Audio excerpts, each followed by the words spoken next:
Olá, boa noite.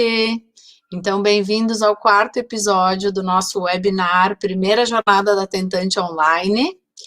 E hoje, então, a gente vai falar de uma coisa que, na verdade, a gente vive o tempo inteiro quando a gente está na nossa jornada até conseguir o nosso tão sonhado bebê, que são das nossas emoções, né?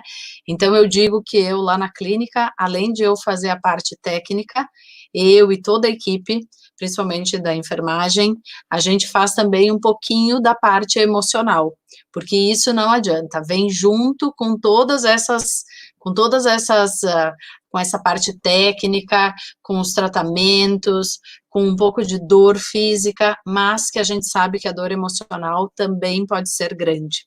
Então, hoje a gente vai falar sobre isso. Num primeiro momento, a gente vai falar com duas psicólogas experientes, uma delas a Sheila Bertoldi, aqui de Bento Gonçalves, que me dá um suporte lá na clínica, e a outra psicóloga, a Renata, super experiente, que trabalha com pacientes tentantes na jornada da busca pelo bebê há mais de 10 anos, na Clínica Horizontes, em Porto Alegre, e que a gente também tem uma parceria que faz bastante coisa juntos. Boa noite, Maísa, Vanessa, sempre aí. Então tá, vamos começar então.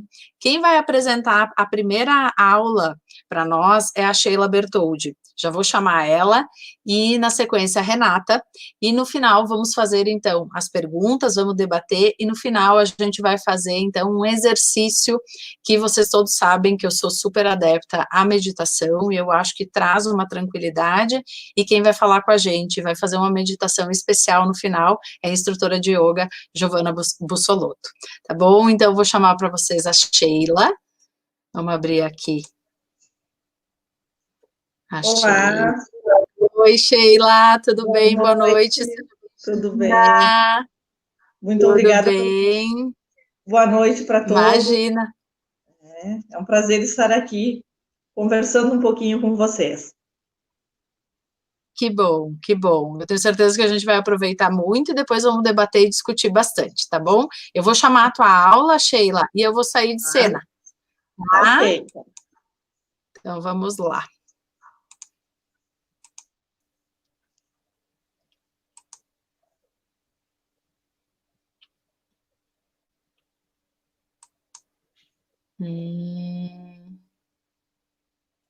Só me dá um segundinho aqui. Aqui. Tá?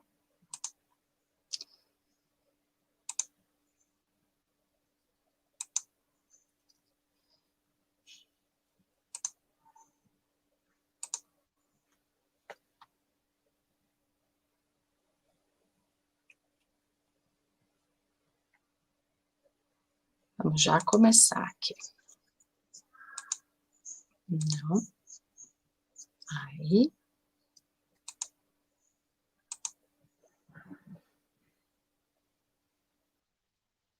Ok.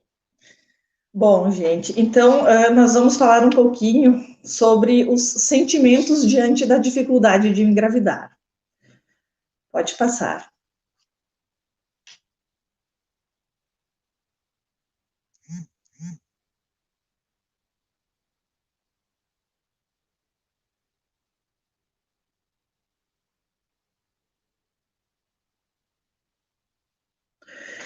Então, é importante a gente conversar um pouquinho sobre como era antigamente, né? E sobre como é atualmente a vinda de um filho.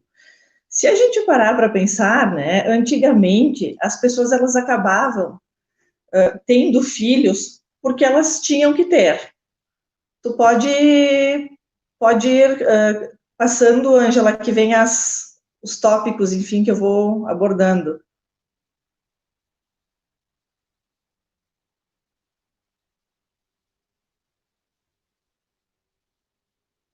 Isso. Obrigada. Então, era quase que uma regra, né?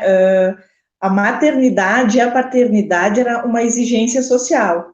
Então, era esperado assim, bom, o casal casa, né? Tem o seu lar e tem que ter os filhos. a maternidade e a paternidade biológica era extremamente importante para o reconhecimento de si como algo de valor. Então, tinha um peso muito grande isso, o fato de tu poder gerar um filho, né, biologicamente. E diante da infertilidade, tudo bem, nós não tínhamos recursos, não tinha o que ser feito. Então, as pessoas acabavam se conformando com aquilo e não buscavam alternativas como nós temos hoje. Pode passar.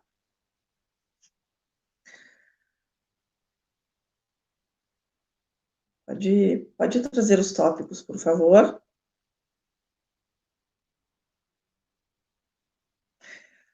O que é muito diferente de hoje. Se a gente parar para pensar, existe atualmente um investimento do casal. Tem todo um preparo aí, né, do homem, da mulher, se prepara esse ninho para receber esse bebê. Existe uma disposição afetiva muito grande e uma disposição tanto para ser pai quanto para ser mãe. Então, o filho, hoje, ele acaba sendo um projeto do casal, diferente do que era antigamente, que era muito mais uma obrigação, um dever, né? Independente dos meios utilizados, esse filho, ele era gerado pelo casal, e o desejo é o que importa, tá? Ser pai e ser mãe é um processo no qual o casal, ele se dispõe a viver a parentalidade. Existe uma disponibilidade afetiva para isso. E é essa experiência emocional, né, que vem através dessas trocas entre os pais, entre o mundo, né, que os rodeia, entre eles e a criança, é o que vai possibilitar que a gente se torne mãe e pai. Muito mais do que um DNA, do que qualquer outra coisa, é essa relação que vai importar para a construção, enfim, desse grande projeto que é um filho. Quando a gente inicia, então, as tentativas, né, geralmente é um momento de bastante expectativa, e ele costuma ser vivido com uma certa ansiedade. A gente sempre pensa assim, bom, eu me organizei, eu preparei o ninho e eu quero ter o meu bebê. Então, eu vou lá, eu vou ter minha relação sexual e esse filho vai vir. Só que nem sempre é assim, e nem sempre os casais engravidam na primeira tentativa. Quando isso acontece, quando a gente começa a ter essas tentativas de gravidez e a gestação não acontece num primeiro momento, geralmente existe uma cobrança maior direcionada para a mulher. E isso acaba gerando uma certa ansiedade e pode dificultar ainda mais esse processo de engravidar. Porque daí o casal, né, pode ter conflitos, a mulher se sente pressionada, acaba se afastando, enfim, uma série de consequências a gente pode ter. E é muito importante que nesse processo o casal cuide do amor que existe ali, do amor que existe entre eles, porque é através desse amor que vai vir o filho, né, e que vai se constituir essa família. Porém, cada um vai vivenciar esse processo dependendo de uma série de fatores.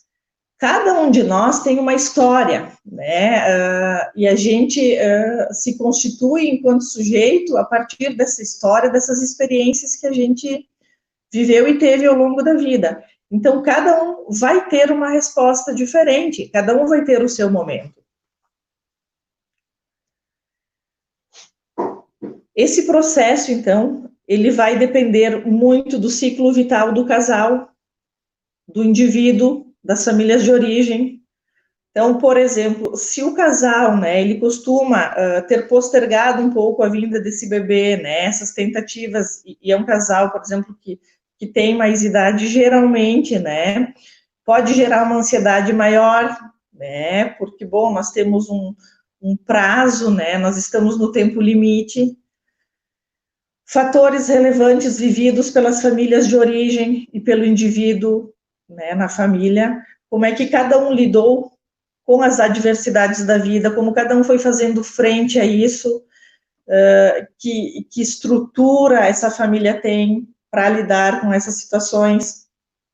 Vai depender também das experiências conceptivas e gestacionais nas famílias, as gestações anteriores, né? Bom, então, lá se a gestação da minha irmã foi de tal jeito, a minha vai ser da mesma forma. Vai depender também das crenças circulantes, né, que estão ali nessa família, né, daquilo que foi passado e que daqui a pouco a pessoa toma como verdade. Então, bom, a minha avó teve dificuldade para engravidar, minha mãe teve, eu vou ter também. Então, isso também acaba aparecendo, né, e comprometendo esse processo. Depende também do desempenho de papéis na família, tanto no passado quanto no presente. Qual é o meu papel nessa família? Que lugar eu tenho ali, né? Que atribuições eu tenho? Enfim, uma série de questões aí. Pode passar. E quando, então, esse filho não vem, né? Como é que fica? Geralmente, então, surgem sentimentos como culpa, como raiva, como angústia, fracasso, né? A gente fica extremamente angustiado. Quando se excluem, então, as possibilidades naturais para conceber um filho, os casais geralmente entram num processo de uma crise vital e antigas angústias, conflitos acabam desestabilizando ainda mais a estrutura psíquica dos sujeitos e também essa relação. É um estado emocional de muita fragilidade, de muita ansiedade, né, diante dessas tentativas de gravidez. Então, é importante, assim, o casal ter muita atenção àquilo que vai sentindo, aquilo que vai emergindo nesse processo todo, e de daqui a pouco buscar ajuda, se está sendo difícil para dar conta e para lidar com isso. Quando, então, vem o diagnóstico de infertilidade, né, o impacto desse diagnóstico, ele acaba desestabilizando, né, e mexendo com toda a homeostase daquele sistema familiar. E geralmente provoca uma sensação de perda, a ausência daquele filho, né, que não está vindo, e um sentimento de impotência, porque foge do meu controle, né, eu não queria que fosse desta forma, mas está acontecendo isso. Então, o diagnóstico de infertilidade, ele faz repensar várias vezes o desejo de se ter um filho. E daí, a importância do casal dialogar, né, de tirar dúvidas, de estarem muito próximos um do outro e também dessa realidade. Porque a partir desta realidade, a gente acaba criando uma expectativa, né? E muitas vezes essas expectativas, elas vão sendo frustradas nesse processo. O casal passa, então, por um ciclo de adaptação a essa nova realidade. E esse ciclo, ele é compreendido por uma série de fases emocionais, que a gente vai conversar um pouquinho sobre cada uma delas. Essas fases emocionais, elas não são estáticas, né? Elas não acontecem, bom, primeiro eu passo por uma, depois por outra e outra gradativamente. Elas vão se mesclando, mas a gente percebe que em determinados momentos uma delas vai se sobressaindo. Então, num primeiro momento, a gente tem uma fase de choque aí, né? A gente fica impactado com aquele diagnóstico e existe uma certa dificuldade de compreensão do problema. Muitas vezes, o casal acaba negando aquelas informações que são recebidas, né? E é muito comum nesse processo o casal dar um tempo, né? Dizer, talvez a gente, né, não tá legal, estamos estressados, não vamos focar nisso, vamos dar um tempo, né? Vamos ver o que vai acontecer. Só que nisso o tempo está passando, né? E é muito comum nessa fase projeções de revolta e frustração no médico, na equipe. Então, como eu sempre fiz o meu acompanhamento, né? Como é que o médico não percebeu que eu tinha uma dificuldade ou que eu tenho algum problema de saúde que pode, né, ter contribuído para a infertilidade. Se procura projetar muito, né? E o médico acaba sendo a pessoa, assim, escolhida para essas projeções, muitas vezes. E um sentimento de insegurança muito grande, né? Então, acaba fazendo com que o casal, tudo isso acaba fazendo com que o casal postergue, né, a procura por ajuda. Passada, então, essa fase de choque, enfim, de tentar elaborar, né, a gente entra para uma segunda fase, que é a fase da raiva e da revolta. Nessa fase, podem ocorrer sentimentos de inferioridade, vergonha e culpa. Então, o que tem de errado comigo? Né? Por que eu não estou conseguindo? Por que o outro consegue e eu não? Né? Pode trazer os tópicos, Ângela, por favor. Uma sensação de inadequação e desespero, então, vão abrindo espaço para o medo e para a raiva, uma revolta muito grande, né? Uma sensação de ser incompleto sem o filho, projeção de culpa em um dos parceiros, e isso acaba dificultando ainda mais a comunicação. Então, é muito comum, né, o casal estar sofrendo, e ao invés de falarem sobre isso, né, de compartilharem e tentarem se apoiar, cada um sofre a sua dor no seu cantinho. Isso acaba dificultando o processo ainda mais. Projeção da culpa em um dos parceiros, diminuição do prazer sexual, né, porque acaba levando, né, elevando um nível de estresse muito grande. Afastamento do convívio social, muitas vezes, então, o casal fica com receio, né, bom, e aí, o amigo lá vai questionar, vocês não vão ter o bebê? Então, às vezes o casal se isola e acaba deixando de participar de algumas coisas, de alguns eventos, de socializar por receio de questionamentos, por receio do olhar do outro. Acaba acontecendo, então, um luto silencioso ali, né? Que provoca momentos de angústia e também momentos de desespero. As mudanças na forma do casal de se relacionar entre si e também com o mundo, né?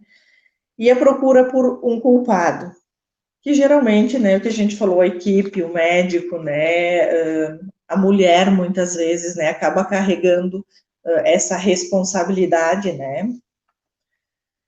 Passada essa fase, né, a gente já vai entrando, então, por uma fase de desorganização e sentimentos depressivos. Acaba, então, aquele momento, assim, mais intenso de raiva, né, acaba aliviando e a gente fica, então, percebe que existe uma falta de esperança, uma sensação de impotência e um certo isolamento do casal.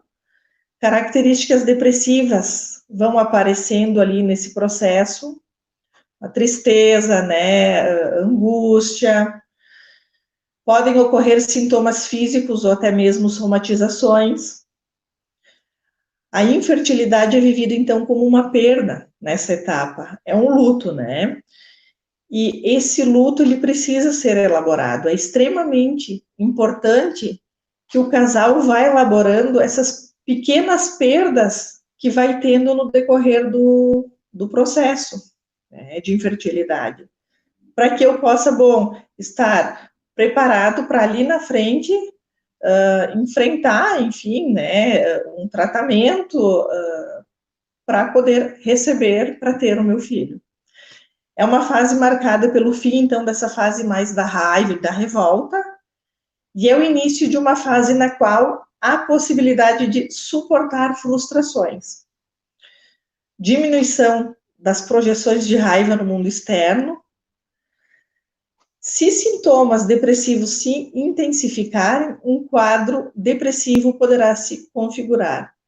É extremamente importante o casal ter uma comunicação muito aberta e se o casal, né, tiver, ou um dos cônjuges tiver dificuldade, né, de superar essa etapa, que reconheça e que busque ajuda, porque realmente o desejo e o limite do casal, eles ficam sempre sendo testados o tempo todo, né?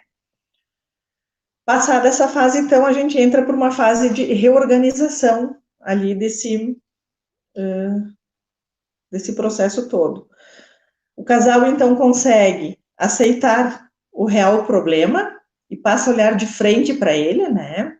Existe uma reorganização da vida pessoal, de forma a aliviar a ansiedade e conseguir um manejo consciente e seguro sobre os passos a serem seguidos para alcançar o filho desejado.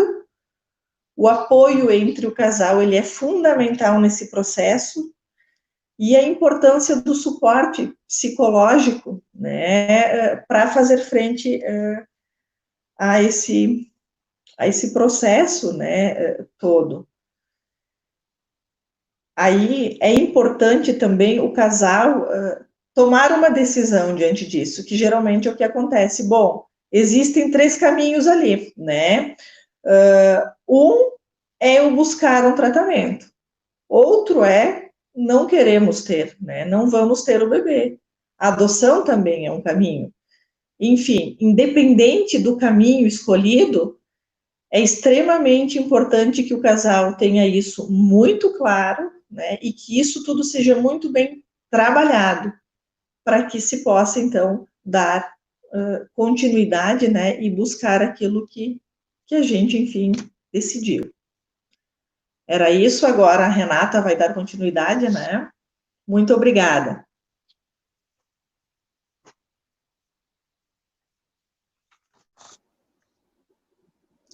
Obrigada, Sheila. Foi ótima a aula.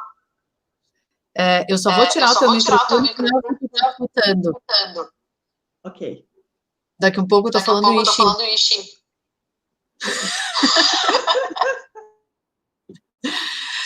Então, eu digo assim, né, que às vezes, e esse apoio faz muita diferença, doutora, e é verdade, né? A Sheila estava falando algumas coisas que eu vivo isso todos os dias, né? Numa primeira consulta, em que já tem uma paciente sofrida, que já passou por vários médicos, que já passou por várias frustrações, vários tratamentos, inclusive já está pensando em ir para uma ovodoação ou uma embriodoação.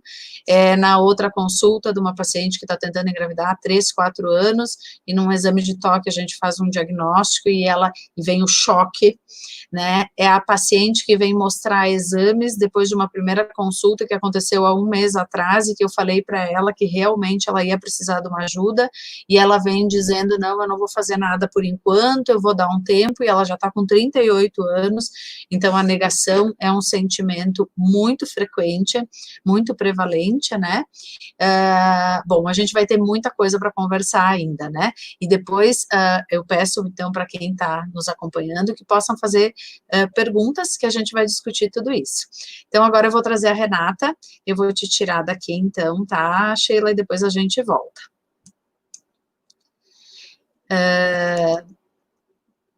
Eu vou trazer, então, agora a Renata. A Renata é psicóloga da Clínica Horizontes e trabalha especificamente com esse processo de tentar engravidar, dos abortos de repetição, dessa busca por um filho, dos significados de ser pai e mãe, e tentar entender um pouquinho melhor isso, porque para quem faz psicoterapia, né, já sabe que o entendimento dos sentimentos faz com que a gente evolua mais e que a gente tente procurar um melhor caminho para a gente tentar se curar e tentar entender, e que aceitar essas frustrações, e não somente aceitar, mas encontrar o melhor caminho para conseguir alcançar aquilo que a gente deseja e tentar entender esses desejos também.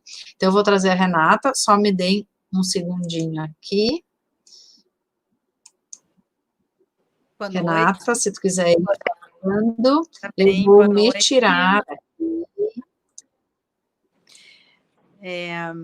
Primeiro, gostaria de agradecer a Ângela ao convite, né, para conversar um pouquinho com vocês sobre essa temática. Estava ouvindo a Sheila e também agora a Ângela, né, e a Ângela ambas introduziram aí o que eu já trouxeram vários aspectos do que eu tinha pensado em falar. Porque a Sheila trazia assim, todo esse processo do reconhecimento, da identificação assim, da infertilidade, e do quanto isso é sofrido, do quanto isso é massacrante para o indivíduo ou para o casal. A gente fala muito em casal, mas a gente também sabe que existem mulheres que daqui a um pouco não tem um parceiro ou uma parceira e que vão passar por essas mesmas angústias, né? E bem, o que daí a gente pode pensar que acontece quando esses indivíduos ou casais chegam na clínica de reprodução. Então, assim, a Ângela acabou dizendo, né? Chegam muito sofridos, muito já mexidos, às vezes já tendo passado por outras clínicas, por outras investigações. Então, todo aquele processo que a Sheila descreveu há pouco das fases de raiva, depois de aceitação, né? Nós poderíamos pensar, eu entendo que isso volta, está sempre, não é um processo dinâmico, na verdade, porque a pessoa, ela, vamos dizer assim, talvez pudesse, ou o melhor caminho fosse esse, de elaboração dessas situações, né? Mas chega um momento que, daqui um pouco, de novo, assim, a frustração me leva a ter nova raiva, a culpar. Vamos falar um pouquinho das questões divinas, que às vezes são atribuídas, né, ao divino, a Deus. Então, Deus não quis, porque vai ver que eu fiz alguma coisa de muito errado na minha vida, então eu estou sendo punida. Então, são aspectos assim que me parecem dinâmicos nesse sentido, que vão estar sempre indo e vindo, ainda mais quando se chega na clínica de reprodução, porque aí chegou, parece que na última opção, né? Assim, eu tentei, eu busquei naturalmente, enfim, né? Esperei, não deu certo, então agora eu vou buscar alguém que vai resolver o meu problema. E nós sabemos, e a Ângela pode falar muito melhor do que eu sobre isso, que, na verdade, as clínicas de reprodução, né, os tratamentos de reprodução, eles podem ajudar e ajudam muitos casais ou indivíduos a terem os tão sonhados bebês, porém, né, é um processo muito mais difícil, vamos dizer, do que uma gestação natural, né? Então, acho que a Sheila já abordou, assim, bem a questão do sofrimento emocional que a infertilidade vai trazendo, porque muitas vezes ela não é compreendida só como uma questão da impossibilidade de gerar filhos naturalmente, mas acaba se estendendo a outros aspectos da vida do casal ou do indivíduo, né? Onde essas pessoas vão acabar se sentindo inférteis, pouco competentes, às vezes em vários aspectos da sua vida. Às vezes isso já vem anteriormente. Às vezes são pessoas que, por exemplo, podem descobrir a infertilidade muito cedo, como né, jovens, assim, ainda jovens, adolescentes, tanto homens quanto mulheres, e aquilo passar a constituir a vida da pessoa, né? Já sabendo que lá no futuro, porque tiveram alguma doença, enfim, alguma situação bem definida, né? Lá enfim, na infância ou na adolescência, e que aquilo vai já desencadear, quer dizer, já desencadeou, mas vai impedir que futuramente esse indivíduo, na junção com outro par, aí, possam ter o seu tão sonhado bebê.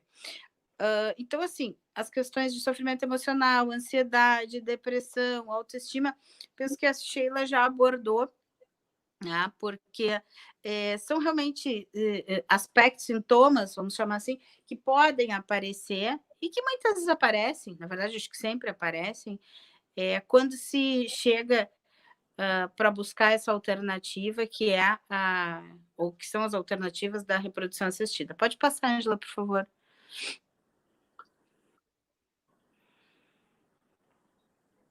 E bem, eu acho que a grande pergunta, né, que também fica ao chegar numa clínica de reprodução bom, e se não der certo, né?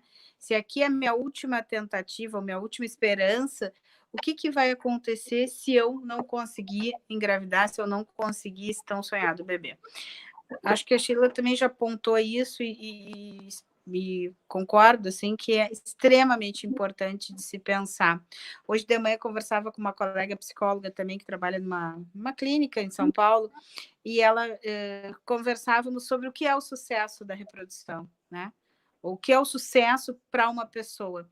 E não exatamente da reprodução, o que é o sucesso para uma pessoa?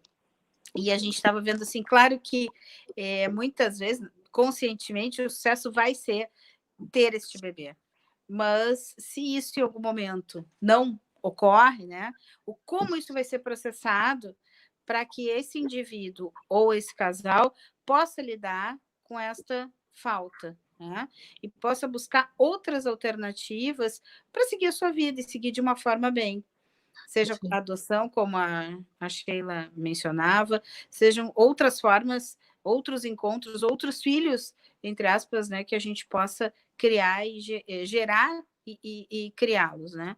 Claro que o objetivo é ter o bebê, mas se isso não é possível, como é possível tramitar isso psiquicamente para que não fique tanto essa sensação de vazio e de incapacidade, que me parece que, por vezes, um diagnóstico de infertilidade vai trazer. A gente sabe que isso é uma coisa também que fica postergada para ser pensada. A Sheila também pontuou isso bem. Há pouco a Ângela dizia assim, a paciente chegou, ela já está com 38 anos. Bem, quantas de nós, quantas mulheres aqui, né, ou enfim, no Brasil afora, 38 anos são jovens. Muitas não estão pensando em ter filhos. Porém, a questão é que o corpo biológico, ele continua tendo o mesmo, entre aspas, prazo de validade.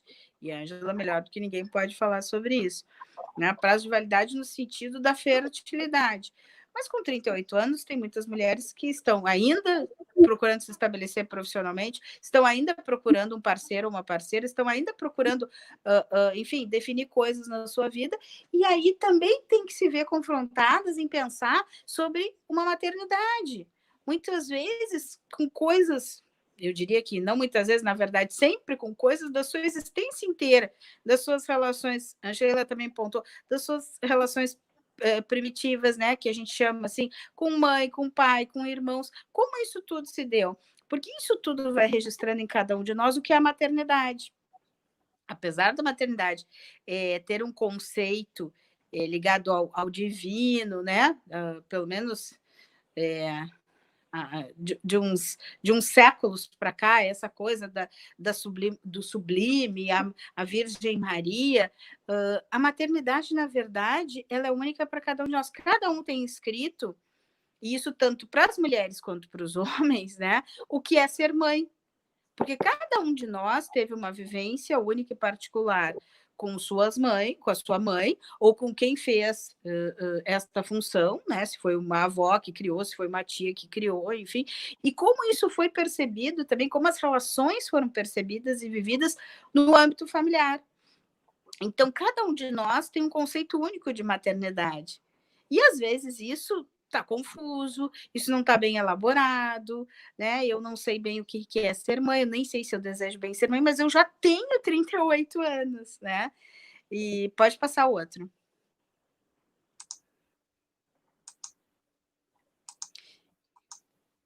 Eu vou falar um pouquinho, né, dos impactos na relação conjugal. Mas o já tenho 38 anos, às vezes, nem implica ter um parceiro, mas implica que eu vou ter que pensar sobre isso e vou ter que entender que o meu corpo já não funciona do mesmo jeito, e eu vou buscar na clínica de reprodução, então, um auxílio, talvez, né? Talvez busque esse auxílio para ter este bebê.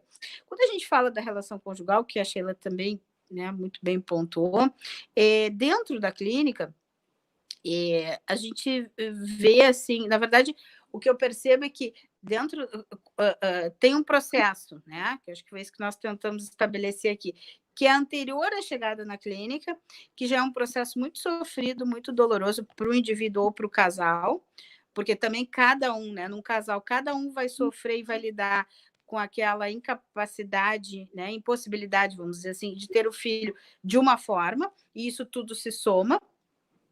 Mas tem um processo que é anterior e tem um processo que a gente entende que fica muito mais sofrido quando se chega à clínica. De novo, assim, porque talvez seja a sensação de, tá, eu cheguei na última opção, né? E se não der certo, que era aquilo que eu colocava. Então, assim, obviamente, essa chegada na clínica vai trazer outros impactos para a relação conjugal. Pode, por vezes, trazer sensações, sentimentos de otimismo, bom, porque agora alguém vai resolver, né? A doutora vai resolver o meu problema. Ao mesmo tempo, traz muitos medos, porque, então, se não der certo, ou se eu tiver algum problema de saúde, algum outro problema de saúde em consequência disso, ou se, enfim, não descobrirem o que eu tenho e eu não conseguir fazer uma fertilização. Então, as incertezas também. Por outro lado, sentimentos, às vezes, do casal de estarem presos àquela situação, a vida passa a girar em torno do bebê, né? Não só os coitos programados, mas tudo e não só a medicação e os exames, mas tudo passa a ser, tudo passa a funcionar em torno de ter aquele bebê, né? E, ao mesmo tempo, também segue um desejo de não desistir, que às vezes se torna difícil ele ser mantido, tamanha assim a angústia, o sofrimento que a gente percebe assim que os casais, enfim, estou chamando de indivíduos quando a gente tem só uma pessoa que não tem um companheiro ou companheira, mas que tanto os indivíduos quanto os casais apresentam, né? Então, assim, também nesses processos ali de altos e baixos, porque é isso, às vezes vai estar super confiante, super otimista, vai ser nesse ciclo, vai ser agora, tudo vai dar certo, e aí não dá, né? Ou faz uma transferência embrionária e daqui um pouco, agora vai dar tudo certo, e não dá, né? E esse não dá, eu acho que também é importante, assim, a Ângela falou antes em perdas, é algo muito importante, assim, muito importante. Também ouvi uma outra colega esses dias falando sobre isso, como a própria equipe pode tratar isso, né? E como o indivíduo vai tratar. Se a mulher, ao fazer uma transferência, ou o casal, ao fazer uma transferência que não deu certo, consegue, né, lida com aquilo como algo bem, né, de um sofrimento, mas que possa ser superado, vai ser mais fácil ir para uma segunda, uma terceira tentativa. Mas nós não podemos esquecer que para muitas das mulheres e dos casais de modo geral, são realmente perdas de um bebê, né? São abortos, são aquele bebê que não se concretizou, mas que estava ali. Então, a sensação realmente de luto, o sentimento de luto, ele fica muito intenso. E a equipe tem que entender isso, né? De que é um bebê, entre aspas, para muitos que se perdeu. Pode passar, por favor.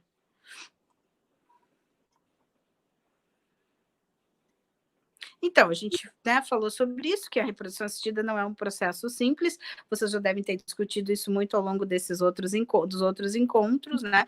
Existe todo o tempo essa ansiedade e esse tempo de espera que não passa nunca, né? E o assombro do tempo, porque, de novo, né, a mulher já está com 38 anos, quer dizer, o tempo urge e a necessidade de se buscar uma solução extremamente grande, e as mudanças na vida são gritantes também, porque todo o processo vai estar em torno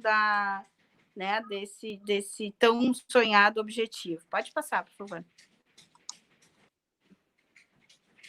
Bom, para esse processo ser um pouco menos sofrido, vamos dizer assim, nós precisamos ter uma equipe médica muito parceira, que eu acho que é isso, que entenda cada etapa do processo da reprodução como um indivíduo que está ali, não é uma célula, não é um útero, não é, né, uma pipeta.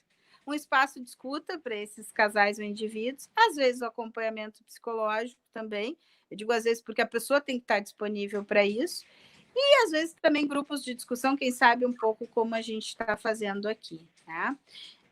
Bem, são algumas ideias para a gente começar a conversar, e queria ouvir também um pouco vocês e trocar algumas ideias com a Ângela e com a Sheila. Muito obrigada. Ok. Já vou me aparecer aqui, peraí.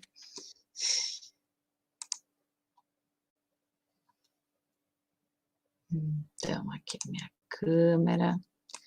Vou trazer a Sheila. Peraí.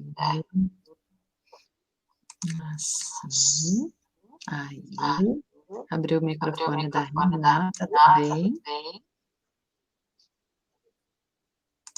Eu só vou pedir, alguém tá, eu acho que é a Sheila. tá com o som muito alto e eu me escuto, eu não consigo falar. Peraí, então, só um pouquinho. Não, eu acho que é a Sheila. Melhorou? Não, eu ouço bastante a microfonia. E agora? Deixa eu ver. Ainda escuto. Mas aí tu não vai me escutar, né? Eu não vou te escutar. Deixa eu baixar um pouquinho mais, peraí. Se tu tem um fone de ouvido? Ou eu vou alternando aqui, quando eu falo, eu tiro o teu microfone. Daí tu me ouve. Tá. Eu vou abrindo o microfone conforme vão falando, tá? Isso aí. Então, assim, quero agradecer a explanação das duas, né? As pacientes, quem tá aqui, que é minha paciente, sabe que eu adoro um papo e eu adoro explorar essas questões. A Renata também sabe que eu gosto muito disso. E eu diria, assim, que o resumo, o objetivo desse encontro aqui hoje, na verdade, ele tem que responder a duas perguntas, né? A primeira é como que a gente faz para tornar isso mais leve. E quando eu vou ouvindo falar, assim, o que eu ouvi a Sheila falando e a Renata falando de uma forma também menos formal, assim, mais, né, na prática, eu não tenho dúvida nenhuma que o jeito de tornar isso mais leve é com a escuta, né, que é a gente poder falar sobre isso, né, a paciente poder falar sobre isso, falar, e esse momento de escuta, claro, ele pode ser com a equipe, então se eu pensar lá na clínica, esse momento de escuta vai ser comigo, com a Letícia, com a Simone, né, ou às vezes pode ser até com a embriologista, no momento, né, não são todas as clínicas que têm isso, né, a nossa tem isso, eu sei que tem outras clínicas que têm, em que o paciente fica em contato com o embriologista, e é importante porque vai trazendo dados reais, e os dados reais são importantes, tanto para te aproximar, né, mas também para te realmente trazer para a realidade, né, olha, o embrião, a gente fez as técnicas que a gente falou, mas talvez esse embrião não esteja tão bonito, mas o que quer dizer não está tão bonito? Quer dizer que eu vou levar um bebê para casa doente? Quer dizer, o que quer dizer isso, né? Então, e a escuta pode ser equipe, pode ser um apoio psicológico, a escuta pode ser um marido que esteja muito participativo, e olha só o que eu estou falando, né, eu estou falando que quem faz mais acaba sendo a mulher, né, tem muito marido participativo, mas na prática a mulher vive isso mais, né, vocês podem falar um pouquinho sobre isso, mas na prática a mulher vive isso mais, e pode ser sim, isso que a gente está fazendo agora, né, grupos, porque a Maria, a Joana, a Andréia, enfim, todo mundo que está aqui está vendo que nós estamos aqui em 24, eu estou vendo 24, mas eu acho que tem mais gente, porque eu não consigo ver todo mundo, mas que esse ambiente de escuta, ele é importante também, né, ouvir cada palavra da Sheila e da Renata faz eu enxergar que não sou eu só que estou com raiva, não sou eu só que não quero ir numa festinha de criança, porque todo mundo tem filho, menos eu, não sou eu só que fico me perguntando, será que aquela maldade que eu fiz lá na adolescência, será que aquele deboche que eu fiz com alguém, será que é isso que está me fazendo hoje não conseguir ser mãe? Então, eu acho que fazer esse momento de escuta, seja em grupo, seja com uma psicóloga, seja com o marido, às vezes eu falo com uma amiga, com a mãe, com uma irmã, a gente sabe que isso também às vezes atrapalha um pouco, porque se essa escuta, ela não é, vou usar uma palavra que pode ser até meio pejorativa, mas se ela não é uma escuta inteligente, ela mais atrapalha do que ela ajuda, né, e daí é aquela paciente que vem com mais culpa, eu que sou ruim, eu que não consigo, né, e eu acho que a outra pergunta que esse encontro ele tem que responder é, e se não der certo? E aí eu nunca tinha parado para pensar isso que tu falou agora, Renata. O que é ter sucesso num tratamento de reprodução assistida? Num primeiro momento, qualquer paciente que está nos ouvindo vai dizer, ter sucesso é levar meu bebê para casa. Eu vou dizer que eu não sei se é bem isso. Claro que levar o bebê para casa é o objeto, né? É o símbolo de que toda a minha luta e toda a minha jornada chegou onde a gente queria. Então, parece que levar o bebê para casa é o sucesso. Mas eu acho, e claro, todas que estão nos acompanhando é porque estão nessa luta, então não chegaram ainda nesse fim, que seja o fim de levar o bebê para casa, ou outro ponto que eu também acho que é sucesso. Eu acho que ter sucesso num tratamento de reprodução assistida, obviamente, é ter o bebê, mas ter sucesso num tratamento de reprodução assistida, eu vou usar uma frase que às vezes eu uso lá na clínica bastante, é ter comprado a sua paz. Isso também é ter sucesso, né?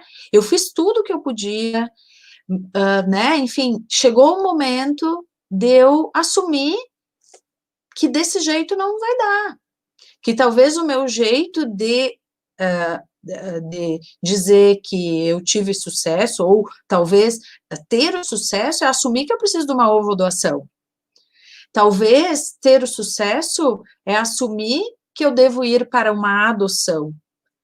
Eu passei todas aquelas dores, mas elas foram importantes para construir essa verdade que agora é para mim. Eu vou para uma adoção, por exemplo. Ou ter sucesso é poder mudar de foco, de estratégia, como a Renata disse, né? E que se não der certo, eu sei que para quem está me ouvindo, eu estou vendo todas as minhas pacientes aqui, eu sei que nenhuma delas quer ouvir isso, que eu diga que ter sucesso é mudar de estratégia, né? Porque eu não quero isso para elas, eu quero que elas levem os bebês para casa, né? Que elas possam sentir isso. Mas às vezes ter sucesso também é ter passado por toda essa trajetória e poder olhar e dizer assim, não, realmente, eu acho que eu fiz tudo que eu podia, eu me entreguei, eu me dediquei, e não aconteceu. Numa dessas, eu fui até para ovodoação, e não deu, né? Então, agora é momento de ter outras coisas na minha vida, porque a verdade é, né, que enquanto a gente, né, às vezes as pessoas me dizem, por que tu faz tanta coisa? Porque eu sou alimentada por ter um objetivo. O objetivo hoje é estar aqui falando sobre psicologia, né, que eu tô quase me segurando para não chorar, porque eu tô vendo aqui um monte de paciente minha que eu sei que sofre pra caramba, que já fez um monte de tratamento comigo em outros lugares, e tá ali forte, né, e tá ali firme e forte. Mas o que é ter sucesso, né? E aí eu tenho um monte de coisa para falar, né? Mas não vou falar, né? Porque as minhas pacientes me ouvem falar toda hora. Agora elas têm que ouvir vocês, tá? Eu vou abrir o microfone de quem antes para falar um pouquinho sobre isso. E eu queria, para Renata, e eu queria que tu falasse sobre esse não dar certo, né? E o que é o sucesso de um tratamento. E eu queria também que falasse mais duas coisas, que eu acho que as duas, né, que são as perguntas que mais vêm. A pergunta, como tornar isso mais leve? É uma pergunta indireta, as pacientes não perguntam isso, mas é uma coisa indireta. E a outra coisa é qual é o impacto, né? Eu me lembro de uma vez eu fui numa reunião, sei lá, 5 anos atrás, foi numa reunião que eu peguei o carro, fui até a Sociedade de Psicanálise com a Renata, e me chamou a atenção que tu falou alguma coisa sobre os abortamentos de repetição, né? O que a nossa psique ajuda ou interfere nisso? E certamente tem uma influência também sobre a implantação, né? Como é que a psicologia vê isso, né? Porque eu sinto, às vezes, e às vezes eu falo isso para as pacientes, o que está acontecendo aí, o que está acontecendo que não está indo, né? Às vezes a gente transfere embrião normal, euploide, claro, embrião euploide, daí tem toda a questão da biópsia embrionária, que um monte de gente já sabe que eu não sou muito a favor, mas tem um monte de coisa envolvida nisso, né? Eu nunca vou me esquecer de uma paciente que fez 7 transferências comigo, engravidou na última, e dando mamar Com 3 meses, a guria engravidou. 5 anos de infertilidade. O que aconteceu ali? Que chave que virou ali? E era uma esterilidade sem causa aparente. Uma das poucas que eu tive. Esterilidade sem causa aparente, quer dizer, não engravida, não tem nada e não engravida. E daí, quando ela tá dando mamar pro guri, ela engravida. Depois de 7 anos, 5 anos tentando 7 transferências e 2 inseminações. Então, fala, Renata, depois eu abro da Sheila. Deixa eu ver aqui, onde é que é? Aqui. Tu tem que abrir também, eu acho.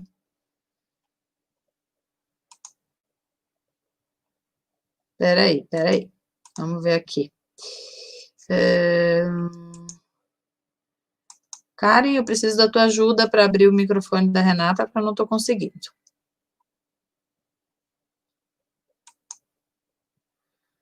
Aqui. Só... Deu. Uhum. Deu. Tá. Abriu. Apareceu agora ali para mim, que estava na barrinha de baixo. Eu acho, Ângela, que tu aborda várias questões aí que são importantes para a gente pensar, né? A questão do falar, né? A psicanálise, que é a linha que eu trabalho, né? Buscou desde o início, ela foi fundada, né, na cura pela palavra. Então, assim, na época que o Freud descobre as histéricas, né, 1880, por aí, que ele vai estudar as histéricas, que caíam na rua, desmaiavam e não sabia-se por quê, e se deu conta, as pessoas se davam conta que não era nada neurológico, porém, então era algo da consciência, era algo que conscientemente elas provocavam, e ele diz, não, tem algo aí, né, que é de uma outra ordem, e aí descobre o inconsciente, e a cura pela palavra vem disso, no sentido de tentar botar em palavras aquilo que a gente guarda em registros, né, em memórias, vamos dizer assim, mas que não estão sempre acessíveis a... Muitas, na maioria das vezes, não estão acessíveis à consciência. E, na verdade, nós somos formados disso, então, eu entendo que... o poder falar, ele vai dando um sentido. Até isso, assim, bom, mas eu realmente quero um filho. Muitas pessoas vão dizer que sim. E às vezes realmente querem conscientemente, mas tem uma série de outros processos. Às vezes é para dar uma satisfação para a família, é para entregar um filho para uma mãe cuidar, né? Porque é o desejo da sua mãe de ser vó, ou porque, enfim, perdeu um filho. Então, tem uma série de coisas que podem entravar, né, essa fertilidade. Eu vou contar 2 minutinhos um caso, assim, meu. É uma mulher, 33, 34 anos, chegou para mim no consultório e ela veio me procurar para saber que eu trabalhava com isso, e ela diz, eu não sei o que acontece comigo, eu sou uma mulher bem-sucedida, eu sou tal coisa, profissional, mas eu consegui tudo na minha vida, mas eu não consigo ter um filho. Bom, e dali começa a nossa história, já há alguns anos, né? E o que acontecia, assim? Bem, com esta mulher deu certo, né? Não quer dizer que com todas vai dar e todas têm o mesmo script, vamos dizer assim. Mas o que acontecia com ela? Falando, ela falando e eu ouvindo, e nós duas pensando juntas, apareceu já de início, assim, uma grande dificuldade de relacionamento com a mãe. Tinha uma sensação de abandono e tinha uma sensação de que a mãe tinha largado a ela, né, para trabalhar, que a mãe dava mais importância para o trabalho do que para ela. E ela não queria repetir isso. Então, talvez esse fosse um dos entraves, a gravidez. Não engravidava nem naturalmente, fez o primeiro ciclo, não, né, a primeira tentativa, não deu, transferência, enfim.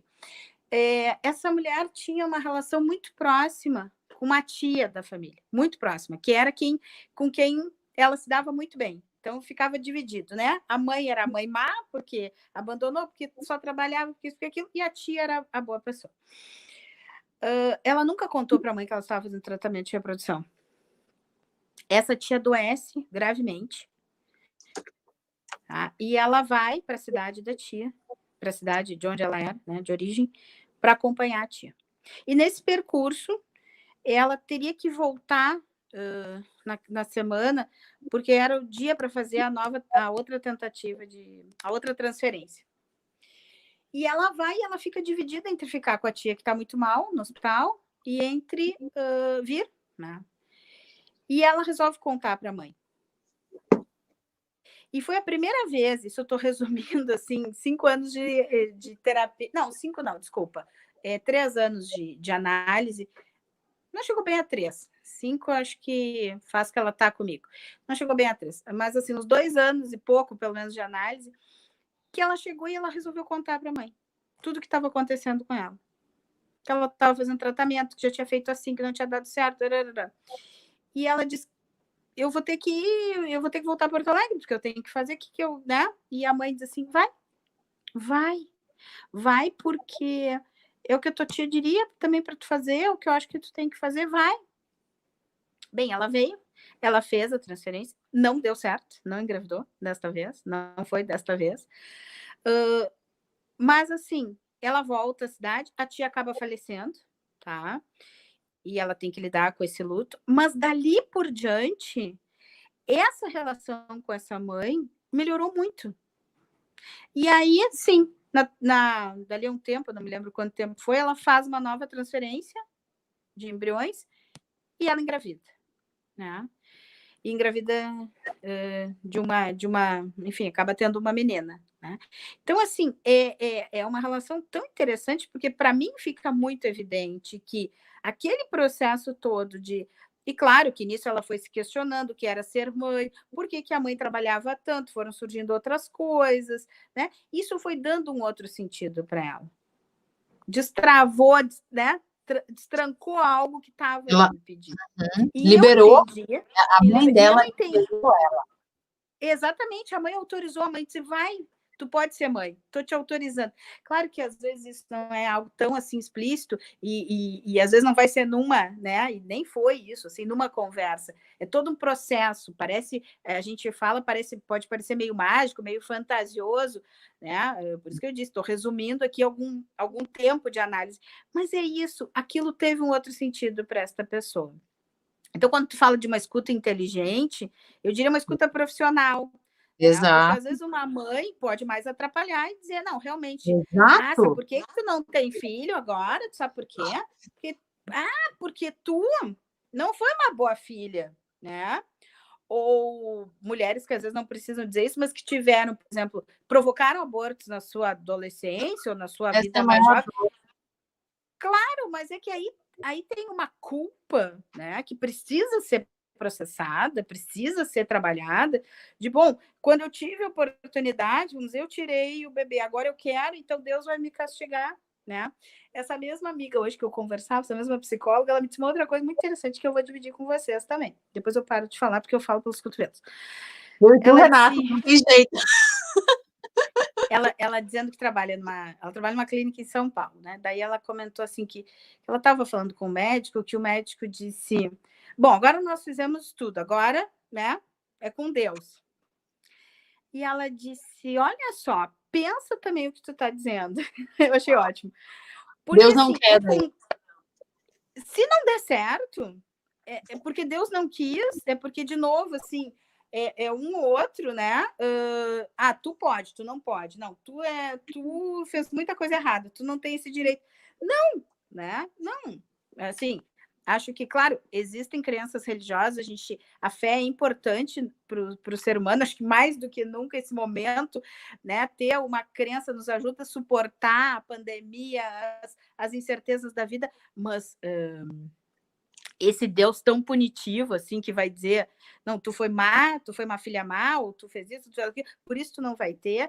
Não, isso também precisa ser pensado, porque senão a gente fica também engessado nessa culpa. Né? Eu achei muito interessante essa questão de Deus, porque, claro, quando atribui a Deus, também atribui a uma outra entidade, algo fora, né? Mas o fora, bom, não necessariamente é algo divino que está julgando, tu pode ou não pode. Pelo menos eu não acho que seja isso, né? Ainda que a gente sabe, pela nossa cultura cristã, que isso está sempre presente. Nós somos, né, criados dentro de uma culpa. A culpa, né? Pagamos, como é que é? Pagamos aí a morte de Jesus Cristo sempre, né? Independente da gente ser católico ou não, nós somos criados nessa vivência. Então, a gente está sempre se sentindo culpada. E aí, nós vamos expressar isso também das diferentes formas, né? Ah, se foi uma filha que brigou mais com a mãe na infância, agora a mãe está me castigando, né? Vai ver que é isso. Minha mãe me rogou uma praga, por isso que eu não posso engravidar. Se isso não for falado, pensado, como eu digo assim, né, simbolizado, tramitado psiquicamente, vai ser um entrave. Vai ser. Bom, principalmente fecha a o mãe, né? microfone. A mãe, eu Hã? brinco, eu digo que as mães, se a gente começar a falar de mãe, daí a gente não para mais, porque Vamos a fazer um ano só mãe sobre é mães. as mães são a salvação e a desgraça de tudo, né? Então, uma relação com a mãe tem que estar resolvida, né? Tem que estar resolvida. Com o pai também, mas eu acho que com a mãe o buraco é mais Com embaixo, certeza, com né? certeza. Mas enfim, eu vou abrir o da Sheila, tá? E daí Tá eu vou bem, vou fechar. fechar aqui. Não, Eu eu vou. fecho. Peraí.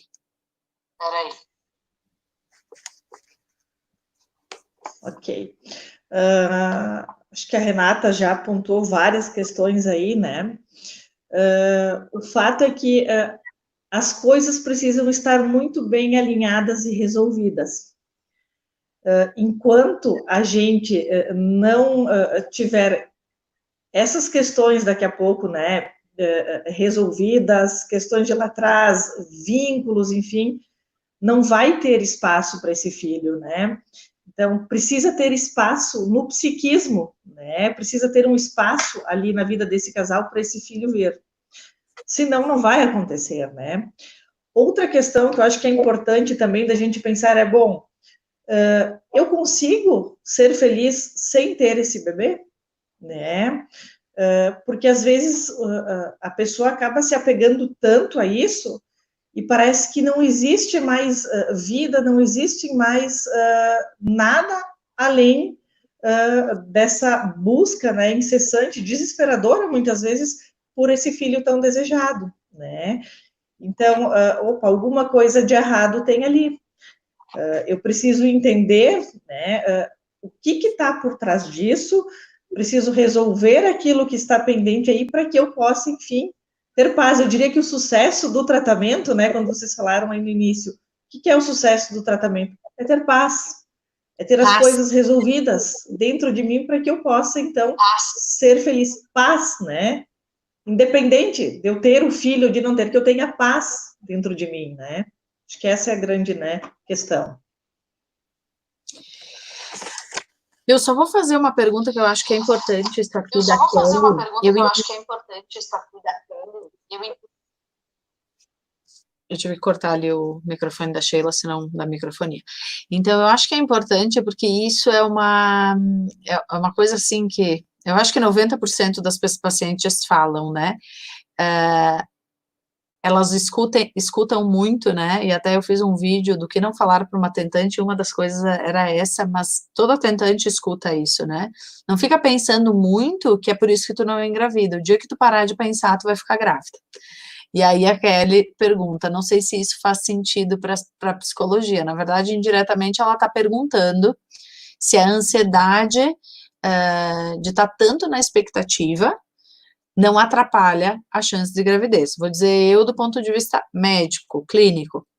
A ansiedade pode atrapalhar por um curto período de tempo, né, porque a gente sabe que libera, né, várias substâncias, enfim, catecolaminas, substâncias, né, mais excitatórias, enfim, e isso poderia atrapalhar a ovulação, enfim, mas a longo prazo, acho que não, tá? Mas aí entram esses entraves que a Renata estava falando, que é o que tem de ansiedade. Quando eu falo ansiedade, eu acho que a gente não está falando só, eu quero ficar grávida, não, é a ansiedade no sentido de quais são os sentimentos envoltos no ser mãe, que pode estar atrapalhando. E eu acho importante estar falando isso, porque eu acho que eu já falei isso para a Renata, já falei isso para a Sheila, já falei isso para outras psicólogas, é muito difícil de conseguir encaminhar uma paciente para o atendimento psicológico, porque a grande maioria acredita que não precisa disso, porque está bem resolvida no sentido, não, ok, eu estou preocupada, eu estou triste, mas isso, né, mas essas escutas, e daí entra o caso que a Renata trouxe, né, resolução dessas ansiedades e dessas vivências talvez possa ajudar na concretização realmente da gravidez, né? Vou abrir o teu, tá, Renata? O que tu acha sobre isso da ansiedade?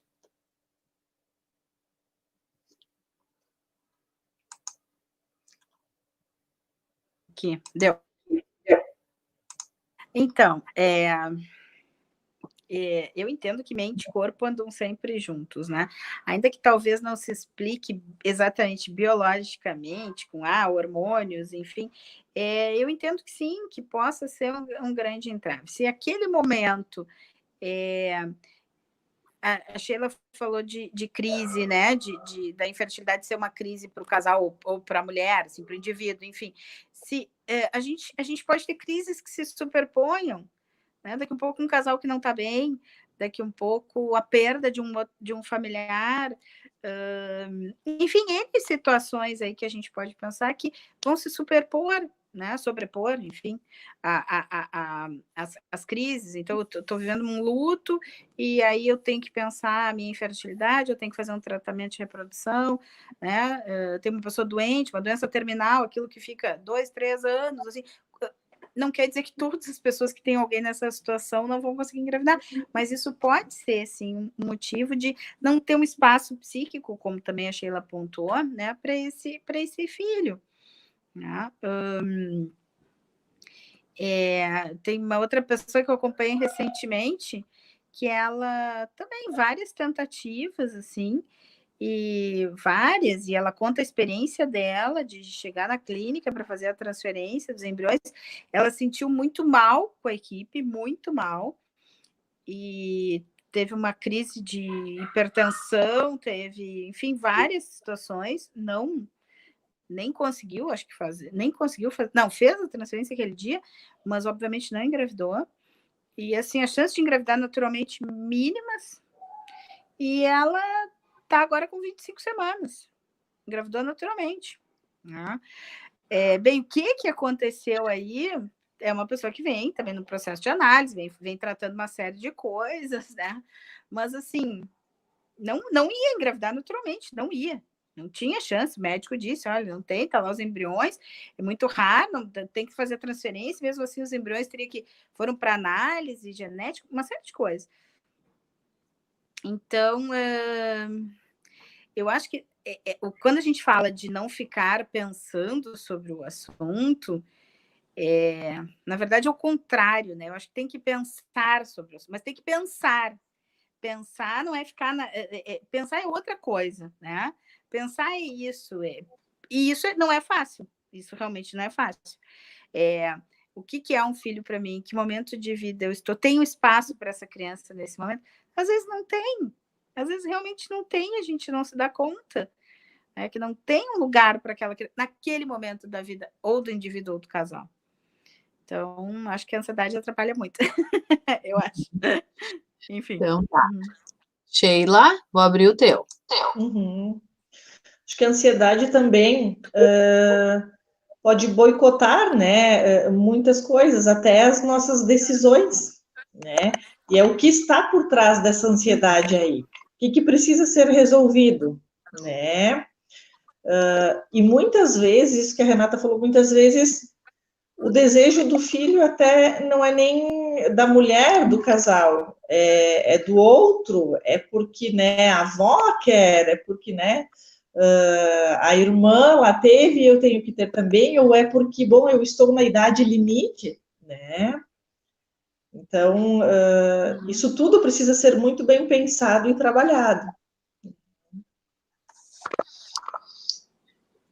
Bom, gente,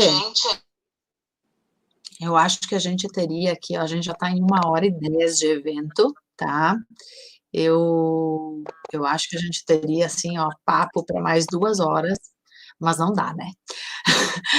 Então, assim, agora então, primeira coisa, a Renata ou a Sheila queriam falar mais alguma coisa que acha importante, seja de frisar. Eu vou chamar depois a Giovana E aí a Giovana vai falar um pouquinho sobre a meditação, um exercício para aliviar a ansiedade, uma coisa mais interna mesmo, né? Aqui nós estamos falando em extrapolar, no sentido de poder falar, escutar, pedir ajuda, resolver coisas, e a Giovana vai falar mais uma coisa mais introspectiva, e aí eu acho que ela vai encerrar com uma coisa especial que, teoricamente, eu não chamaria mais a Renata e a Sheila, né? Eu não sei se a Renata e a Sheila querem falar alguma coisa, eu só tenho a agradecer, e se a gente puder fazer mais coisas, mais eventos assim, para mim vai ser ótimo, né? A Renata sabe que eu adoro. Eu Só me também, chamar. não, também só quero agradecer e fiquei pensando que talvez a gente possa, num outro momento, porque a gente pincelou coisas, né? Talvez conversar um pouco mais sobre essa questão da maternidade, isso que tu pontuaste, né? Porque todas nós, se começarmos a falar das nossas relações com as nossas mães, ou entendam mãe, aquela que fez as vias de, né? Vão aparecer as coisas mais ambivalentes. Ah, é isso? Como é que então tem gente que nunca teve contato com a mãe, nunca viu a mãe e tem filhos naturalmente? Bem, né? Ela elaborou de um jeito diferente. Mas a gente sabe que questões, né, ambivalentes nas primeiras relações, que são com as figuras parentais, né, com aqueles que fizeram esses lugares, ocuparam esses lugares de pai e mãe, né, que isso vai trazer consequências em todo o nosso desenvolvimento, especialmente da mulher, né, com a sua mãe no exercício da sua, né, no seu exercício de maternidade. Então, quem sabe outra hora a gente pode falar um pouquinho sobre isso, né? Sobre mães, maternidade e mães. Obrigada. Vamos. Renata, um beijo, muito obrigada, Beijo. tá? Adorei, como sempre, tá? Beijo. Vou abrir a da Sheila. Bom, eu quero agradecer a oportunidade. Obrigada, Ângela, mais uma vez, né? E eu acho que é importante só de pontuar que esse é, sim, um momento de crise, quando a gente fala em infertilidade, em tentativas de gravidez, né? Mas esse momento de crise, se ele for muito bem trabalhado, ele pode ser a oportunidade de um crescimento pessoal e do casal, inclusive, muito grande. Tudo vai depender de como a gente vai lidar com essa situação toda. Então, busquem ajuda, conversem, enfim, né? E sigam firmes no propósito de vocês. Muito obrigada. Gente, um beijo, vamos combinar mais, tá? Eu vou tirar vocês da tela e vou deixar a Giovana agora, tá? Um beijo, boa noite, obrigada, gurias. Muito obrigada. Tchau, beijos.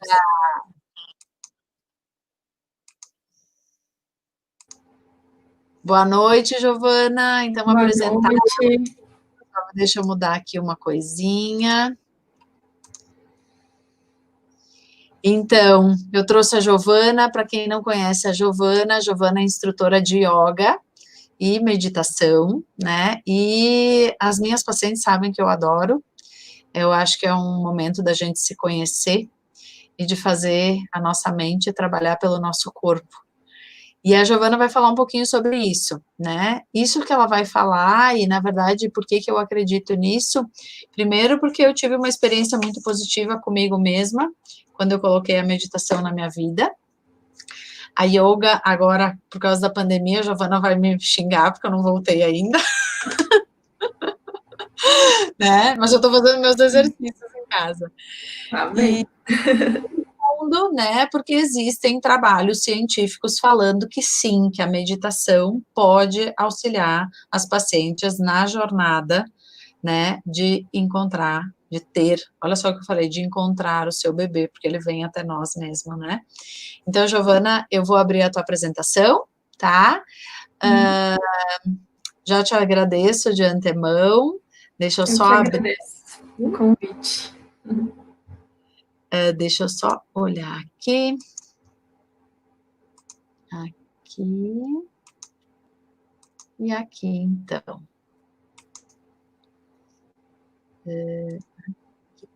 Ok.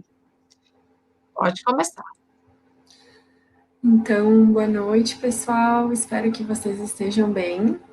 É uma sensação diferente estar falando assim, sem enxergar o rosto de vocês, mas a ideia é falar um pouquinho sobre o yoga e a meditação, né, que são irmãos, e eles trazem um complemento, eu acho, para tudo isso que foi falado até então, com as meninas, a questão da alimentação, agora a questão mais psicológica, emocional. Então, o yoga, a meditação, vem como um complemento para auxiliar realmente nesse processo aí né, dessa jornada. Pode passar, Ângela, por favor.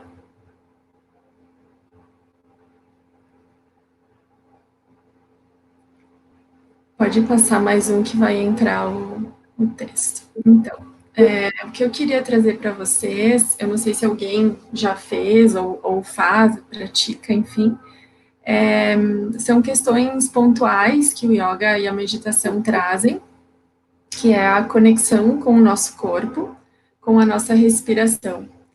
Então, quando a gente entende o nosso corpo como nosso amigo, ele reflete esse estado na nossa mente, a gente se reconecta, né? A gente, através do movimento, a gente tem inúmeros benefícios também relacionados às questões hormonais, às questões de humor, e a gente abre espaço, né? Eu acho que eu vejo muito isso pela minha prática, que no tapete, né, nesse momento, a gente vai forjando um pouco de força, um pouco de flexibilidade, né, a nossa consciência, né, através do corpo, nos possibilita daqui a pouco observar os nossos padrões, através das posturas e através da respiração a gente vai vendo, vai abrindo possibilidades também de assumir novas formas, o nosso corpo se coloca em situações que às vezes a gente nem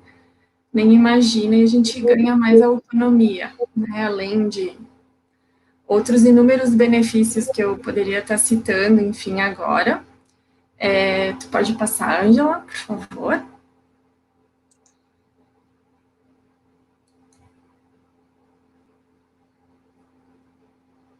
Me demora um pouquinho. Sim, agora foi. Então, né, além do corpo, da respiração, é a atenção ao momento presente, né? Então, a gente pode agir no aqui e no agora. Então, Giovana? Oi? Tá me ouvindo? Oi? Giovana? Oi? Tá me ouvindo? Bastante. Tá Bastante. Se tu puder cortando? repetir a última frase, a tua Ah, internet ok. está caindo. Cair. Ai, que engraçado, tava tudo bem. Bem, a atenção ao momento presente, então é um segundo ponto, né? Então, além do corpo, da respiração, a gente se atém ao momento presente, que é onde a gente pode agir, e nesse momento a gente pode perceber. Ainda tá cortando? Giovana? Oi? Ainda tá Giovana? cortando? Oi? Deixa eu vir um pouquinho mais para trás aqui, vamos ver se eu consigo. E agora melhorou um pouquinho, não? Não. Não, tá bem ruim.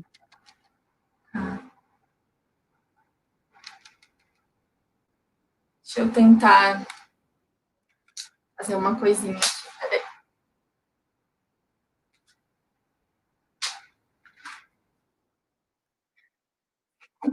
Mais pertinho.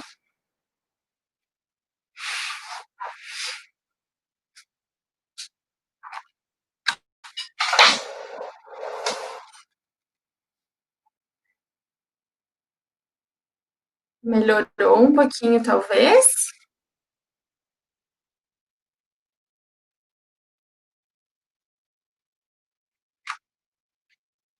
Oi?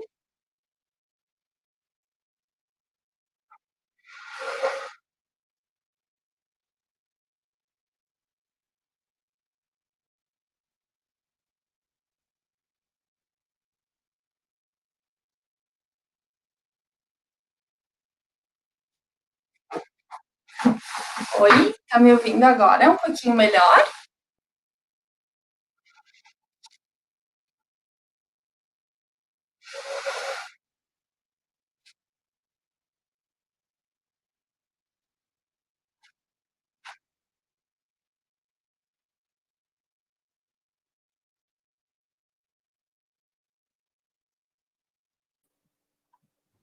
Giovana? Oi? Voltou agora? Sim, voltou. Sim, Pode continuar. Ok. Então, voltando, recapitulando, o primeiro ponto que eu falei do corpo, da respiração, agora a gente fala da atenção ao momento presente, que é onde a gente está e é onde a gente pode agir. Então, o yoga e a meditação trazem essa atenção sempre para essa ideia de estar aqui, agora, e de poder se tranquilizar em relação a isso. Então, eu até coloquei aqui no slide, né, a questão da respiração. É impossível, a gente poderia tentar parar de respirar e a gente não consegue fazer isso, né, de forma voluntária. Mas pouco a gente presta atenção na respiração no nosso dia a dia. Então, essa é uma ferramenta que ajuda muito, né, na nossa questão emocional, né, em alterar esse padrão e esse estado mental de ansiedade, de estresse. Pode passar, por favor.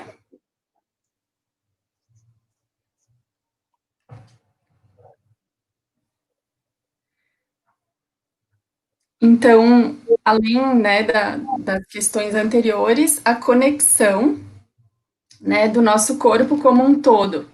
Além do nosso corpo físico, que é o mais denso, geralmente é a porta de entrada, onde a gente sente, a gente vai para a questão energética, psicoemocional, mental e espiritual. Então, aquilo que as meninas comentaram antes de Deus e, enfim, o yoga, por mais que ele não seja uma religião, ele traz a questão da espiritualidade, né? Então, a gente busca sempre entender que existe algo maior, né? Então, isso tudo é trabalhado também nesse momento de yoga, de meditação. A gente observa nas nossas práticas a questão dos nossos condicionamentos, né, nos nossos pensamentos, é um autoestudo que a gente tem nesse momento. E, além disso, eu acho bem importante destacar que, independente do motivo, né, que nos leve ao yoga ou à meditação, esse momento, essa pausa, vai refletir em outros aspectos da nossa vida. Porque a partir do momento que a gente exercita a respiração, exercita essa conexão, é assim como um exercício da academia. A gente começa a se dar conta, aí daqui a pouco a gente não tem a gente não reage, a gente consegue responder. Então, para, respira e retorna. E é um momento também de carinho, momento de autocuidado. E uma coisa que eu acho também importante entender no contexto do yoga e da meditação, porque a gente fala muito também na questão da filosofia em si, é a questão da aceitação. Então, existem fatos, existe a nossa percepção dos fatos, e a ideia da aceitação, né, de que é entender que estamos num contexto maior e que a gente só enxerga o nosso ponto de vista, ela aos pouquinhos vai trazendo mais clareza e mais tranquilidade para também passar por esse processo da jornada, né? Porque muitas vezes, como as meninas falaram, a gente pode estar se culpando, reforçando, né, alguma tendência que a gente já tenha, né, de criar altas expectativas e achar que a gente vai resolver tudo e que controla tudo. E aí, nesses momentos, a gente procura se soltar um pouquinho disso, né? Então, eu acho que é uma ferramenta muito útil também, né, nesse sentido. E, por último, né, o relaxamento, que eu falo, então, da entrega e da aceitação. A nossa mente, principalmente na nossa cultura, a gente tem uma mente muito analítica, né? É reto o caminho, assim, eu tenho um objetivo, eu vou fazer isso, isso, isso, eu vou atingir, e vai ser assim. E o yoga, ele vem, né, a meditação em si, vem para trazer para nós a ideia de que não existe um objetivo, e por mais que aqui a gente esteja falando, né, da questão de ter um bebê, Mas aí a gente vai trabalhando essa entrega, que é todo dia fazer o melhor, fazer o que a gente pode lá do nosso coração e entregar. E entender que é dessa maneira. Então, quando a gente vai conseguindo, através da exalação, soltar, reduzir, desacelerar, aos pouquinhos a gente traz também essa conduta, não só nessa hora que a gente está meditando, mas também, né, em outros aspectos da nossa vida. Então, como eu coloquei aqui, a gente faz realmente o melhor que a gente pode, com a consciência que a gente tem. E muitas vezes a gente se questiona assim, ai, mas olha, se eu tivesse... Isso é uma outra forma de reforçar, talvez, um padrão ou algum comportamento que não vai te fazer muito bem. Porque com aquela consciência que a gente tinha no passado, a gente agiu da melhor maneira. E que bom. E eu acho que, e também o yoga e a meditação falam isso, que a consciência não tem marcha ré. Então, a gente pode estar sempre avançando, sempre aprendendo, né, no nosso processo, e nós só podemos controlar as ações que a gente faz, né? Então, os resultados dessas ações não nos competem, a gente só pode realmente se responsabilizar pelo que a gente faz e entregar, né? Isso para que entre no flua, né? Que entre na melhor frequência, eu diria. Então, assim como, né, a gente prepara a terra para fazer uma horta ou fazer um jardim, leva tempo, né? Então, o que eu queria dizer antes de encerrar a apresentação, assim, para a gente, né, seguir para a meditação, é que todas que estão aqui preparem a terra, observem. Crescimento, aprendizado nunca tem fim. São processos que acontecem o tempo todo. Então, confiem, acreditem, tudo tá como tem que estar. E embora para ti, talvez, né, não seja o que tu gostaria de ouvir, mas confia. Então, o que o yoga e a meditação trazem é isso, assim, é esse complemento e esse fortalecimento para a gente entender que a gente está caminhando um passinho de cada vez, está aprendendo, né, e tudo vai acontecer conforme precisa.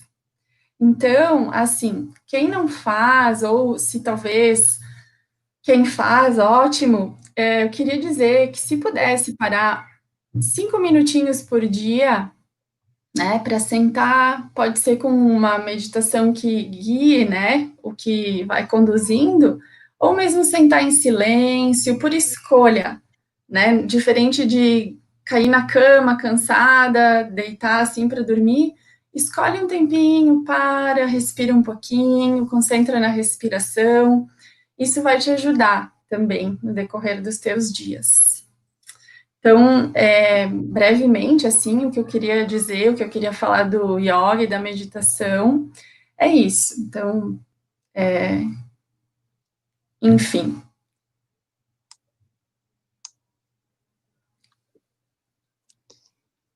Ótimo. Então, Giovana, quero te agradecer, né? Te agradecer também tu ter me ajudado a encontrar, porque eu acho que é engraçado isso, né? Eu começo a dar uma viajada quando eu começo a ouvir umas coisas, e aí eu fico pensando, né? Se a gente pensar no trabalho da psicologia e daquilo que a gente ouviu a Sheila e a Renata falando, o que que eu tiro, assim, né, de objetivo? Que a escuta, ela é importante, né? Ter uma escuta inteligente de um profissional ou de alguém que realmente consiga nos ajudar, nos apoiar e nos mostrar algumas coisas. A equipe médica é importante que esteja conectada com o seu paciente, que é aquilo que a Renata falou, né? Eu também estou sempre aprendendo, né? E aquilo que ela falou é bem interessante, quando a gente faz um tratamento e a paciente não engravida, e às vezes a gente acha que pode até ter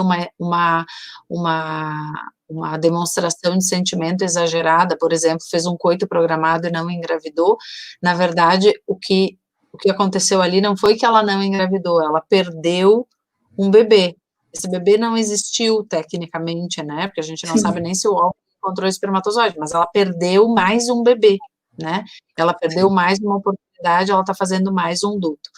E o que a Sheila e a Renata falaram, que é importante para a gente se ajudar a fazer esse trabalho de falar, que isso nos ajuda a tornar isso mais leve. E a meditação é o contrário, é a gente se escutar. Se escutar.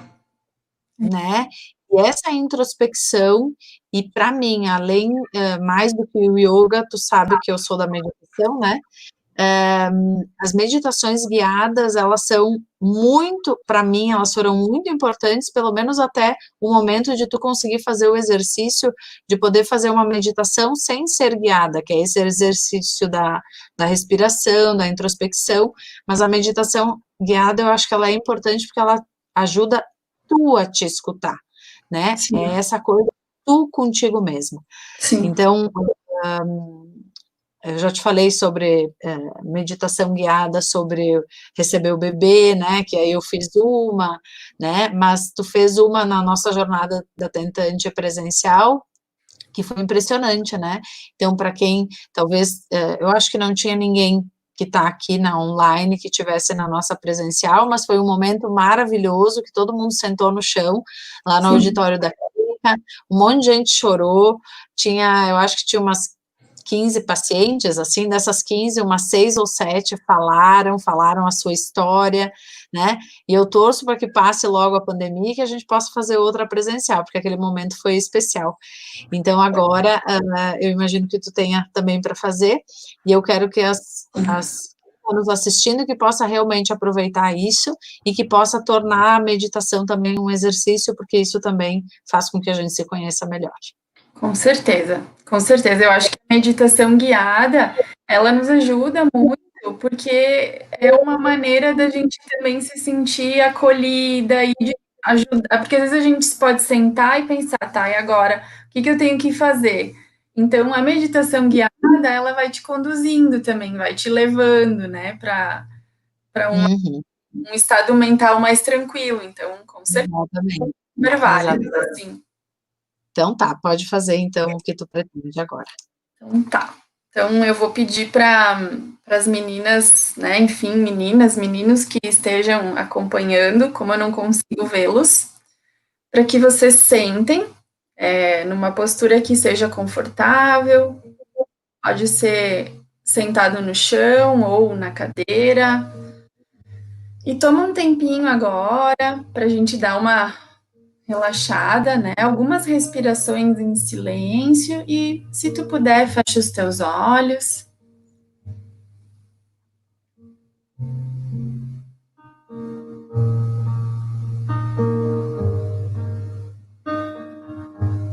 E vai respirando, procurando inspirar lentamente.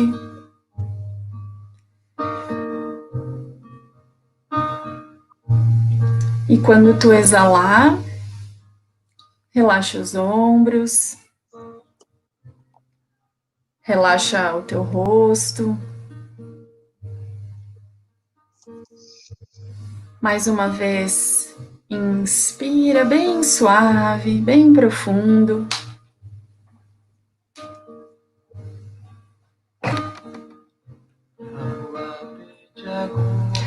A cada exalação que tu fizer a partir de agora, te solta um pouco das tuas preocupações, do que tu tens para fazer. Ai. Uma coisa, mãe. Mãe, sabe uma coisa?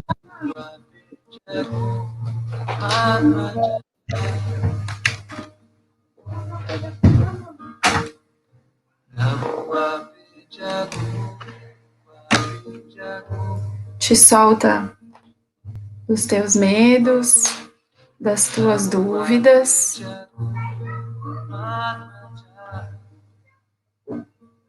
relaxa.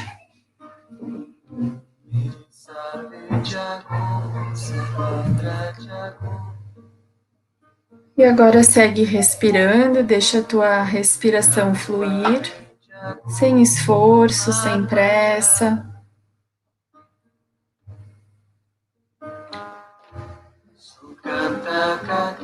Mentaliza agora as qualidades que você quer construir como mãe, como pai. Sente o teu corpo e vai te conectando com a resposta dele a essas qualidades, com essa intenção.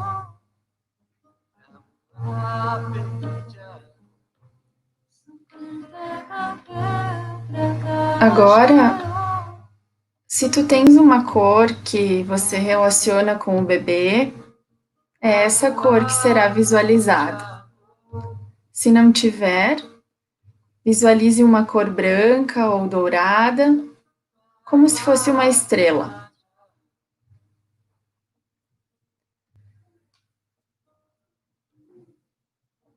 Coloca as mãos lá no teu ventre. Inspira essa luz até o teu útero. E na exalação é uma luz que irradia para todo o teu corpo.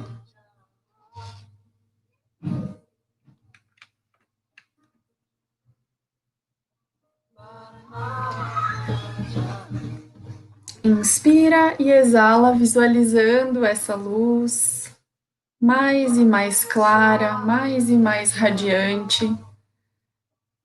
Útero, trompas, ovários, todo o teu corpo inundado por essa luz. Agora imagine que você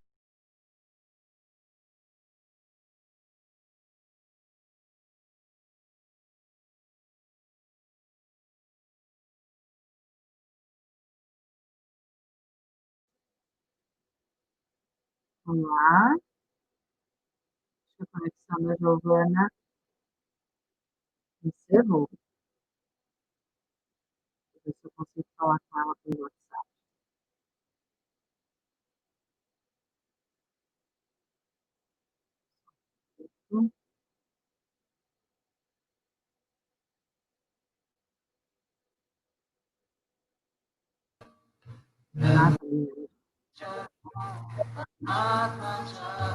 que o seu útero será a casa de uma nova vida, de uma nova alma.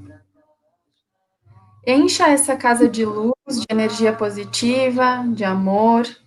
Como você gostaria de receber uma visita muito especial, com carinho, tranquilidade, ternura. Os processos da vida são um grande mistério. Não temos o controle de tudo. Mas acredite, você faz o melhor que pode, do fundo do seu coração. Confie no que transborda aí dentro. Confie e entregue os resultados de todo o seu empenho.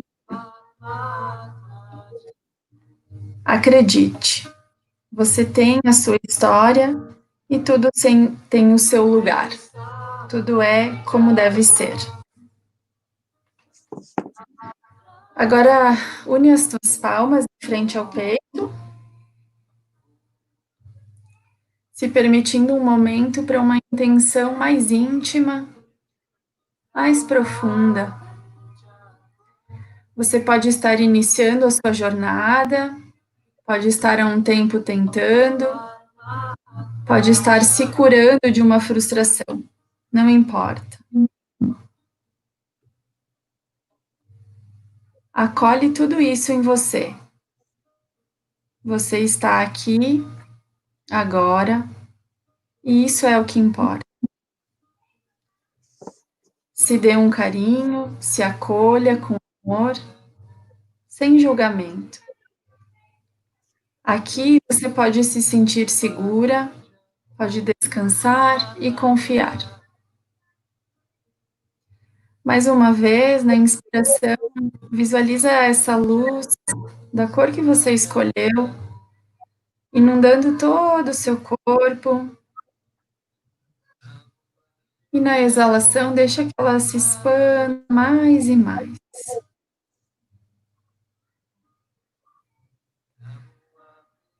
Por um momento, observa o teu silêncio. E agora inspira bem profundo. E faz o teu agradecimento. Algo que você seja grata ou grato hoje.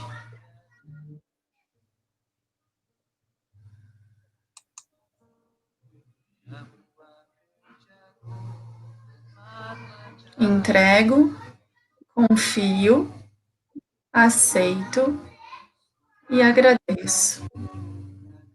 Repete isso para você.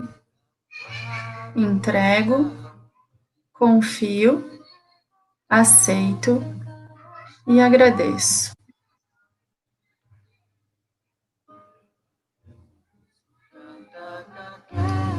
Namastê.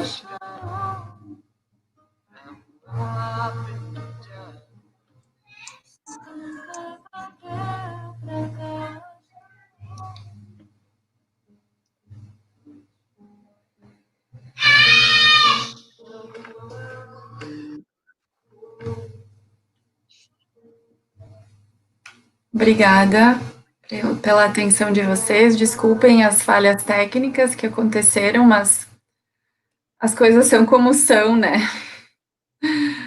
Fizemos o nosso melhor e espero que o coração de vocês esteja cheio de amor, cheio de energia positiva. E tenham uma excelente noite.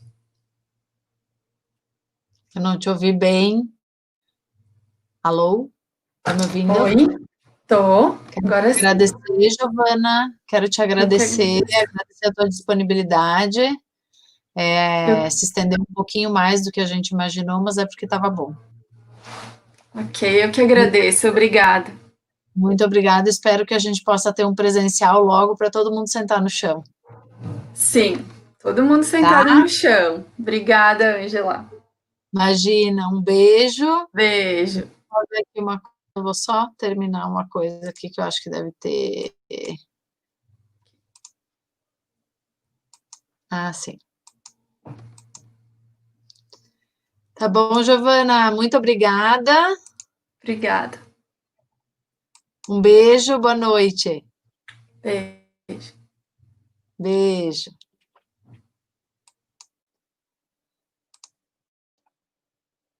Então, meninas, quero agradecer vocês.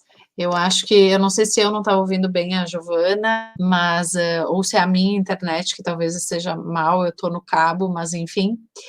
E agora, finalizando essa parte da meditação, eu acho que o que a meditação mais ajuda é tentar a gente fazer uma introspecção, tentar entender a nossa parte, e a Giovana falou uma coisa que eu falo sempre, né? Tudo está exatamente onde deveria estar. Obrigada pela participação de vocês. Eu tenho as minhas fiéis aqui, né? Que estão sempre junto comigo. Eu espero poder liberá-las logo, né? Que vocês possam ter isso só como uma lembrança de uma jornada que vocês tiveram um apoio meu, da equipe, né? E que logo vocês possam estar com o bebezinho de vocês. Só fazendo uma chamada, um lembrete, semana que vem é o nosso último webinar dessa jornada, e quem vem para falar com a gente é a Gabi Lacerda, né, que vem falar um monte de coisas sobre espiritualidade, sobre tornar a jornada mais leve, sobre falar dos momentos, que é isso aí, né, tudo está no seu momento como deveria estar, e eu espero contar com vocês de novo, tá bom? Um beijo, se alguém quiser mandar alguma pergunta, sabe que eu estou sempre disposta a responder dentro das minhas possibilidades, tá bom? Um beijão, fiquem com Deus. Que bom que tu gostou, Vanessa. Eu também adorei, adorei, adorei, adorei. Espero poder fazer mais disso mais muitas vezes. Tá bom? Isso aí, Kelly. Entrego, confio, aceito e agradeço. Obrigada, um beijo. Olha que lindo, Giovana ainda está ali nos assistindo. Olha que lindo o agradecimento da Kelly para ti.